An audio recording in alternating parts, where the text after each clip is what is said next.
जुगालीपुर नामक एक सुंदर से गांव में चंपा और चमेली नामक दो सहेलियां रहा करती थी।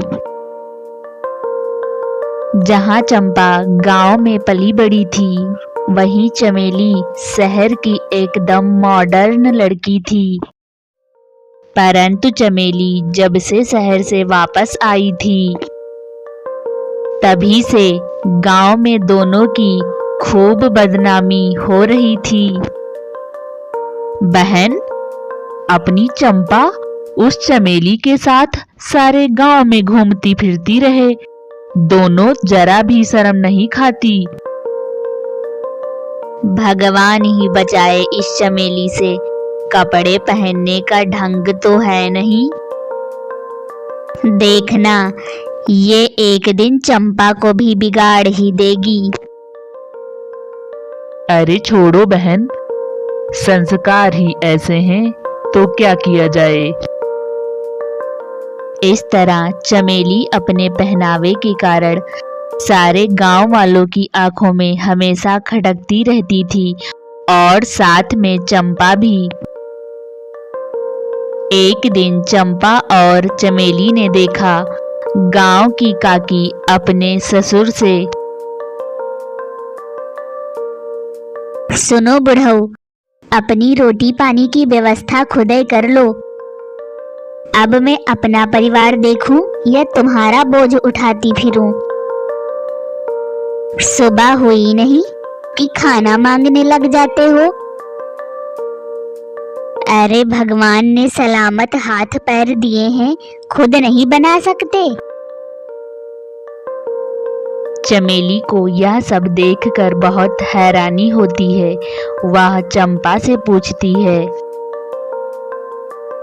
चंपा, ये तो बड़की काकी है ना? मैंने सुना है गांव की सबसे संस्कारी एंड आदर्श महिला है ये। बिल्कुल सही सुना है तूने चमेली। मजाल है जो साड़ी के अलावा कोई कपड़े पहने हो काकी ने। और तो और गांव में किसी के घर नहीं जाती। अरे आधे गांव ने तो काकी की शकल ही नहीं देखी। तो क्या हुआ चंपा, इन सब कामों से संस्कारों का क्या लेना देना? ओफो चमेली, तुझे कुछ नहीं आता। यही तो होती है एक आदर्श महिला की पहचान।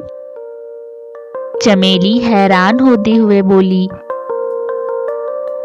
अपने बूढ़े ससुर को एक समय के खाने के लिए 4 गालियां दे रही है, और काकी आदर्शवान हो गई। तू भी ना चंपा, पागल है पूरी। परंतु चंपा गांव की और महिलाओं का उदाहरण देकर काकी को संस्कारी साबित करने की भरपूर कोशिश करने लगी। ओह, तो यहाँ संस्कार की परिभाषा ही गलत है। मैं भी ना किसे समझा रही हूँ, अब तो कुछ करना पड़ेगा। चमेली ने गांव में एक वृद्धा आश्रम खोला। वहां बेसहारा व प्रताड़ित बुजुर्गों की देखभाल करने लगी। धीरे धीरे गांव के बड़े बुजुर्गों को और दूसरे लोगों को असली संस्कार का मतलब समझ आ गया था।